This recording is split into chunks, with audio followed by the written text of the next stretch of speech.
So you want to know how to use the online dictionary as suggested. The website up here is dict.leo.org. It's been around since, I think, 2006, so it's pretty well put together. And let's say you want to say horseback riding. Okay, just a word, because you're talking about your hobbies. I don't know if you like to ride horses, but it doesn't matter. So you type them, horse, back, riding. There you go. And as you see, you had other options that you can pick.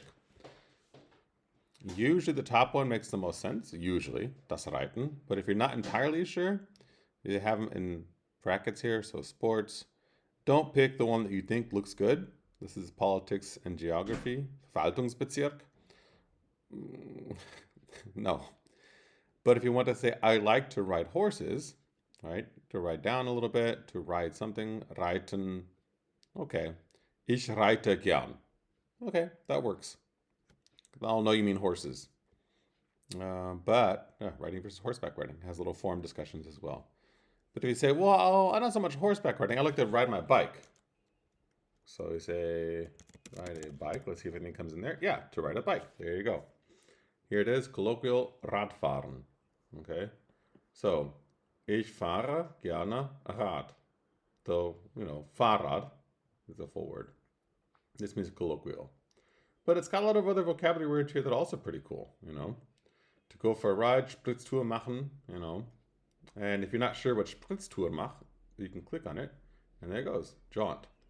So it's a pretty useful dictionary. You just have to be careful about the words you pick because, if you're not paying attention to this information here, like colloquial again, you might get the wrong word. And that happened to a 9th grade girl once, which I'm not going to show here, and she picked the wrong word for a fruit. And I had to explain to a 9th grader that is not the word for cherries because she just picked the word that she thought looked neat.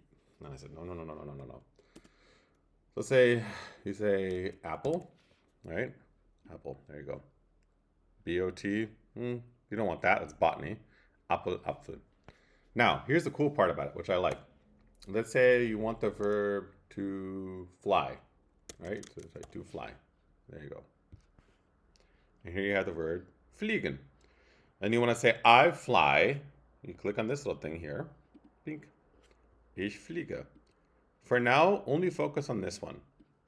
Any of these other ones here, they're also useful, but please don't use them. Just use presence. That's all we're learning right now. Because if you use these, it'll kind of make me wonder how you got that. And you can say, I use the dictionary, which is okay, but if you want to learn perfect, which is very, very important for German, let me know and I'll send you some information. That's not a problem. It's a little complicated. It takes probably 2 to 3 weeks of heavy practice to get the basics. And then it gets a little more complicated from there, but don't freak out. It's used so much in German, you'll hear it all the time. This one takes a lot longer, but you don't really need it for communication. And then you can print it out if you wanted to. All right.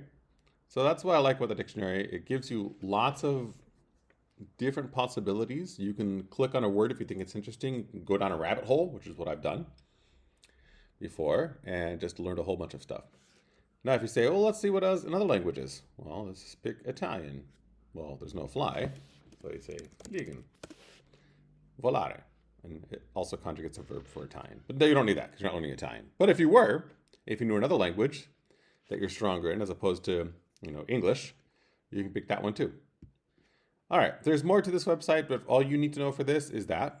Grammatik, there might be some German grammar stuff here you can do, but there's a lot.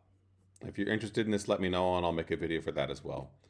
But please just look up words. Do not translate anything. If it's translated, I will know. If you do it on your own, I can tell because some errors will happen and that's okay. I like errors because I can work with errors. I can't work with dirty, naughty, improper translations. Okay, so that's all. Hopefully this helps. If you have questions, let me know.